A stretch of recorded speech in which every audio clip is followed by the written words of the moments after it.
Delhi AIIMS மருத்துவமனை அறுவை சிகிச்சை பயிற்சியை மேம்படுத்தும் நோக்கில் அதிநவீன டாவின்சி ரோபோவை நிறுவியுள்ளது. இந்த ரோபோ எய்ம்ஸ் மருத்துவமனையின் சிறப்பு பயிற்சி மையத்தில் மாணவர்களுக்கு அறுவை சிகிச்சை நிபுணர்களுக்கும் ரோபாட்டிக் அறுவை சிகிச்சைக்கான பயிற்சியை அளிக்கும் என்று தெரிவிக்கப்பட்டுள்ளது. இந்தியாவில் இதுபோன்ற பயிற்சி அளிப்பதற்காக 2 அறுவை சிகிச்சை ரோபோக்களை கொண்ட ஒரே மருத்துவமனை எய்ம்ஸ் என்பது குறிப்பிடத்தக்கது.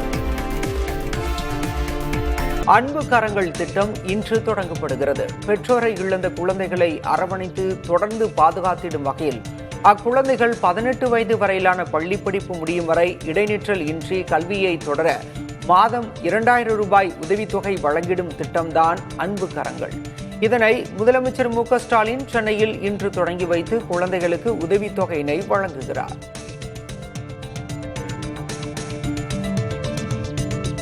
முதல்வர் மு.க.ஸ்டாலின் கூறிய 364 வாக்குறுதிகள் நிறைவேற்றப்பட்டுள்ளன என்ற தகவல் பொய்யானது என பாமக தலைவர் அன்புமணி குற்றஞ்சாட்டியுள்ளார். திமுக ஆட்சியில் முழுமையாக நிறைவேற்றப்பட்டவை 66 வாக்குறுதிகள் மட்டுமே என்றும் மக்களை ஏமாற்ற எண்கள் மாற்றப்படுகின்றன என்றும் அவர் தெரிவித்தார். மேலும் நீட் விலக்கு வாக்குறுதியை நிறைவேற்றாதது நம்பிக்கை துரோகம் என கண்டித்த அன்புமணி, உண்மையில் 364 திட்டங்கள் நிறைவேற்றப்பட்டிருந்தால் அதன் பட்டியலை வெளியிட்டு மக்கள் முன்னிலையில் விவாதத்துக்கு வர வேண்டும் எனவும் சவால் விடுத்தார். நயினார் நாகேந்திரன் தன்னை தொலைபேசியில் அழைத்து பேசியதாக ஓ பன்னீர்செல்வம் தெரிவித்துள்ளார். பிரிந்து கிடக்கும் அதிமுகவினர் ஒன்றிணைய வேண்டும் என்று வலியுறுத்தி வரும் செங்கோட்டையனின் நல்ல செய்தியை எதிர்பார்ப்பதாக தெரிவித்த அவர், உரிய நேரத்தில் சசிகலாவை சந்திக்க இருப்பதாகவும் குறிப்பிட்டார்.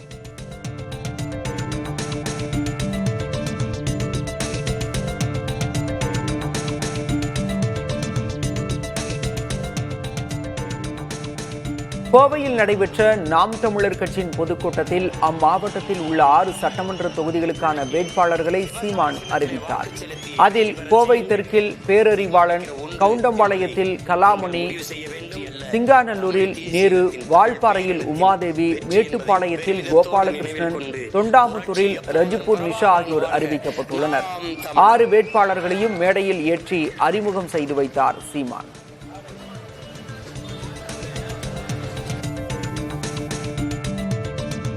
எடப்பாடி பழனிசாமியின் பரப்புரையில் கூட்டம் குறைய தொடங்கிவிட்டது. இறுதியில் அவரும் ஓட்டுநர் மட்டும்தான் இருப்பார்கள் என்று துணை முதல்வர் உதயநிதி ஸ்டாலின் தெரிவித்துள்ளார். அதிமுக ஆட்சியில் மக்கள் மகிழ்ச்சியாக இருந்தார்கள் என பழனிசாமி கூறுகிறார். ஆனால் கொரோனா காலத்தில் மக்களுடன் களப்பணியில் இருந்தது திமுக தான். மக்களுக்காக களப்பணி செய்து உயிரிழந்தவர் சென்னை மேற்கு மாவட்ட முன்னாள் செயலர் ஜே அன்பழகன் என்றும் உதயநிதி குறிப்பிட்டார். ஆர்பி உதயகுமார் அதிமுக வளர்ச்சியை பார்த்து திமுக பொறாமைப்படுகிறது என கூறியுள்ளார். ஆம், உண்மையில் ஒரு கட்சியில் பல அணிகள் இருக்கும், ஆனால் அதிமுகவில் இப்போதே பல அணிகளாக பிரிந்துள்ளது என்று உதயநிதி விமர்சித்தார்.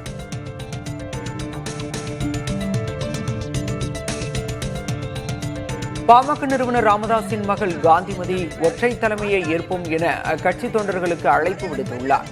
பாமகவின் கிருஷ்ணகிரி மேற்கு மாவட்ட பொதுக்குழு கூட்டம் ஓசூரில் நடைபெற்றது. இதில் அக்கட்சி மேடையில் முதல் முறையாக ராமதாஸின் மகள் காந்திமதி உரையாற்றினார். அப்போது அவர் சாதிவாரி கணக்கெடுப்பு நடத்துவதற்கு மத்திய அரசுக்கு அழுத்தம் கொடுக்க தங்களால் தான் முடியும் என்றார். ராமதாஸின் ஒற்றை தலைமையை ஏற்று தொடர்ந்து போராடி வெற்றி பெறுவோம் எனவும் கூறினார்.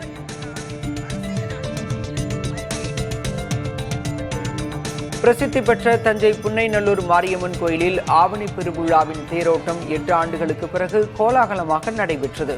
மூலவராக புற்று வடிவில் அருள்பாலிக்கும் அம்மனுக்கு அபிஷேகம் செய்யப்படாத தனி சிறப்பு கொண்ட இந்த கோவிலில் உற்சவருக்கு மலர் அலங்காரம் செய்து சிறப்பு பூஜைகள் நடைபெற்றன. தீபாராதனைக்கு பிறகு தொம்பை தோரணங்களால் அலங்கரிக்கப்பட்ட திருத்தேரில் அம்மன் எழுந்தருளினார். நூற்றுக்கணக்கான பக்தர்கள் தாயே மகமாயி என்று கோஷமிட்டு தேரை வடம்பிடித்து இழுத்தனர். மயிலாட்டம், பெண்கள் கோலாட்டம், வான வேடிக்கையுடன் ராஜ வீதிகளில் தேர் வலம் வந்தது.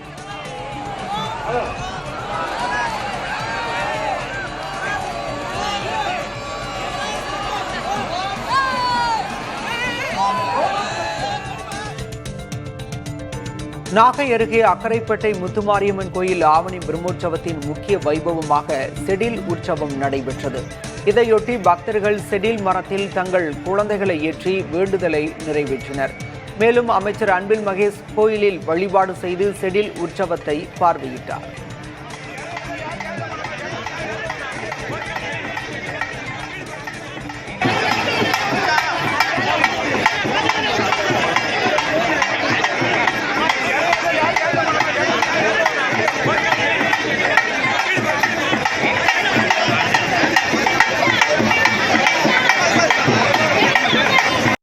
எதிரிகள் கொள்கையற்ற கூட்டம் என தாவிக்கவை முதல்வர் ஸ்டாலின் மறைமுகமாக விமர்சித்திருந்த நிலையில் ஊர்கள் செய்வதையே கொள்கையாக கொண்டது இதயமற்ற திமுக என விஜய் பதிலடி கொடுத்துள்ளார்.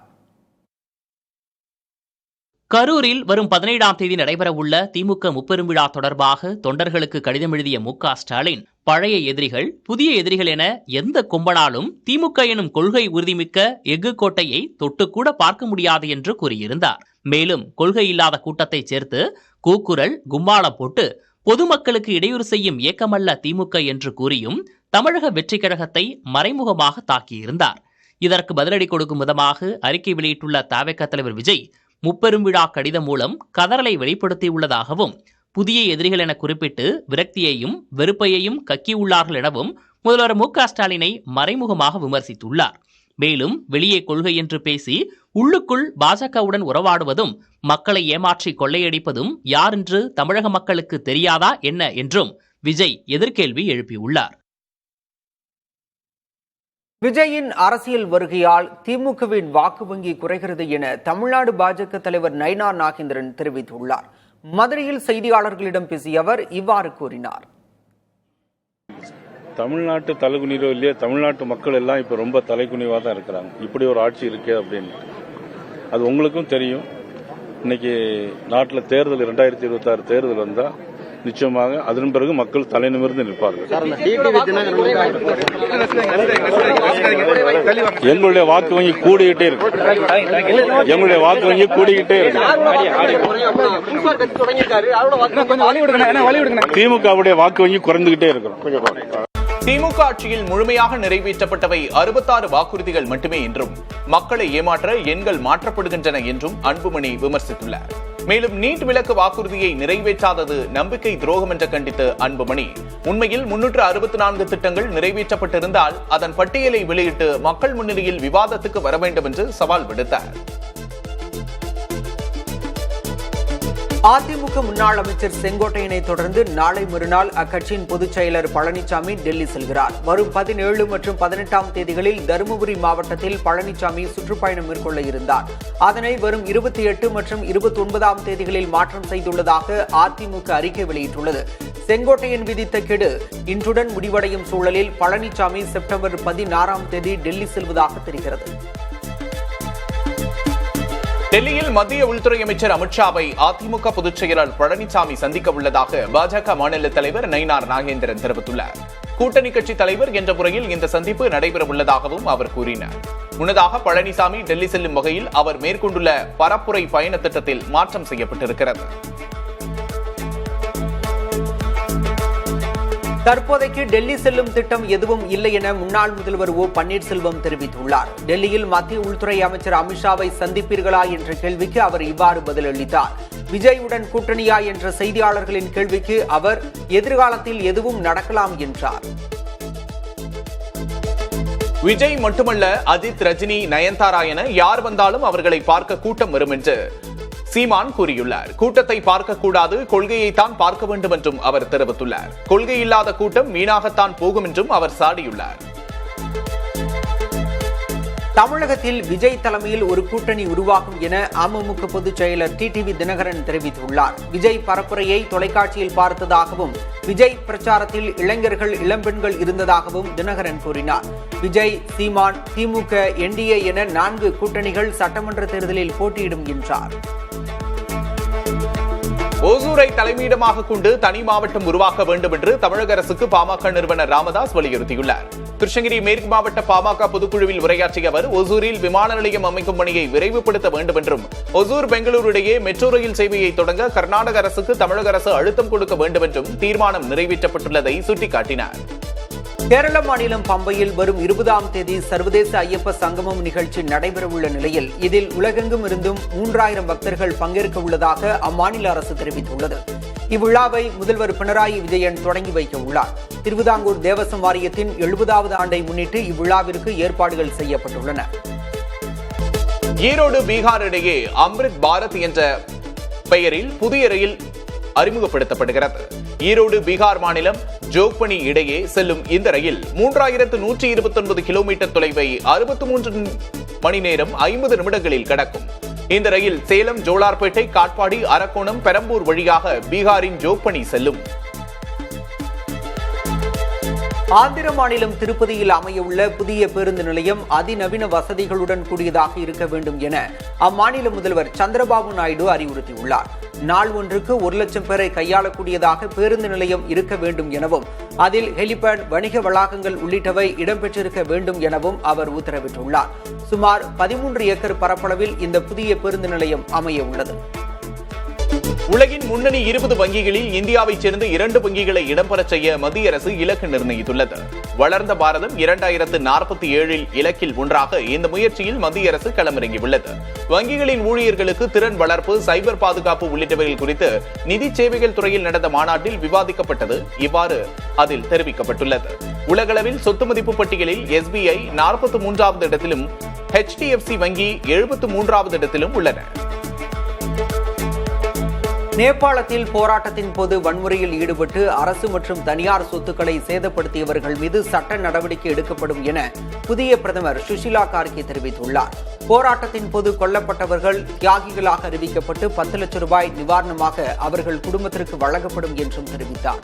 செப்டம்பர் 9ஆம் தேதி போராட்டம் நடத்திய மாணவர் இயக்கத்தினருக்கும் வன்முறையில் ஈடுபட்டவர்களுக்கும் தொடர்பு இல்லை என்றும் அவர் விளக்கினார். இப்போராட்டத்தில் பிரதமர் அலுவலகமே எரிக்கப்பட்ட நிலையில் புதிதாக அலுவலகம் அமைக்கப்பட்டு அதில் சுஷிலா கார்கே பொறுப்பேற்றார். நேபாள நாட்டின் நாடாளுமன்ற கலைப்பு அரசியலமைப்புக்கு எதிரானது என அந்நாட்டு எதிர்க்கட்சிகள் தெரிவித்துள்ளன.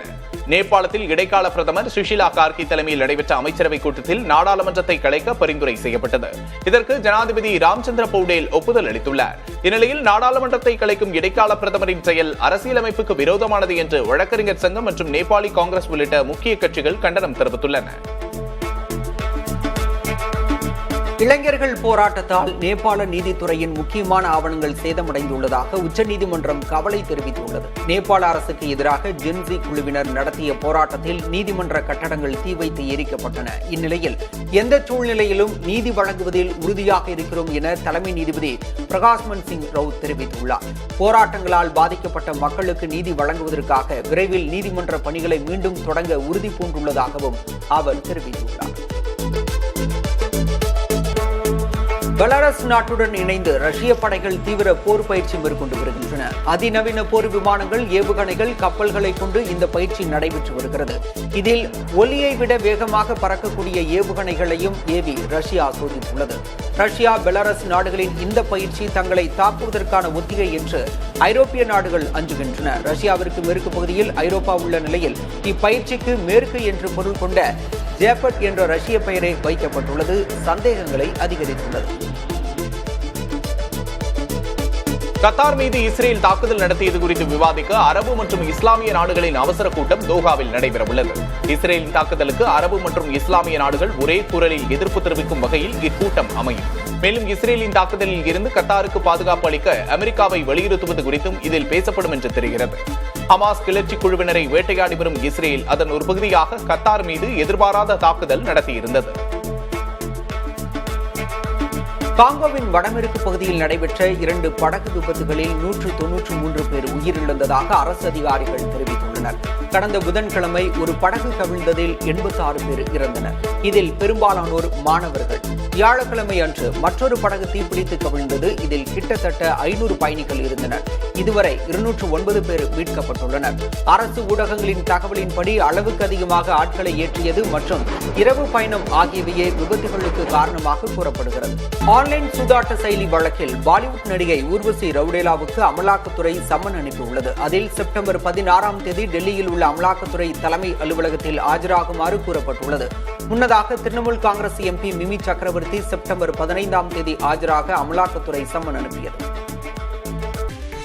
டெல்லி கண்டோன்மெண்ட் மெட்ரோ நிலையம் அருகே நடைபெற்ற சாலை விபத்தில் மத்திய நிதி அமைச்சகத்தின் மூத்த அதிகாரி நவ்ஜோத் சிங் உயிரிழந்தார். அவர் தனது மனைவியுடன் மோட்டார் சைக்கிளில் சென்றபோது BMW கார் மோதி விபத்து ஏற்பட்டது. மோட்டார் சைக்கிளில் பின்னால் அமர்ந்து வந்த அவரது மனைவி கடுமையாக காயமடைந்தார். சம்பவ இடத்திற்கு விரைந்த காவல்துறையினர் கார் தலைகீழாக கவிழ்ந்து கிடந்ததையும் மோட்டார் சைக்கிள் சாலையில் சிதைந்து கிடந்ததையும் கண்டனர். காரை ஓட்டியது ஒரு பெண் எனவும் அவரும் அவரது கணவரும் காயங்களுடன் மருத்துவமனையில் அனுமதிக்கப்பட்டுள்ளதாகவும் தகவல் வெளியாகியுள்ளது. மாதம் 200 கோடி ரூபாய் சம்பாதிக்கும் அளவுக்கு தமக்கு புத்தி கூர்மை இருப்பதாக மத்திய அமைச்சர் நிதின் கட்கரி தெரிவித்துள்ளார். நிதின் கட்கரியின் மகன்கள் எத்தனால் தொடர்பான வியாபாரம் செய்து வருவதால் அவர் எத்தனாலை அதிகளவில் எரிபொருளில் சேர்க்க வேண்டும் என விளம்பரம் செய்வதாக குற்றச்சாட்டு எழுந்தது. இதை மறுத்துள்ள நிதின் கட்கரி தம்முடைய மகன்களுக்கு யோசனைகள் மட்டுமே சொல்வதாகவும் வேறு எந்த முறைகேட்டிலும் ஈடுபடவில்லை என்றும் கூறியுள்ளார்.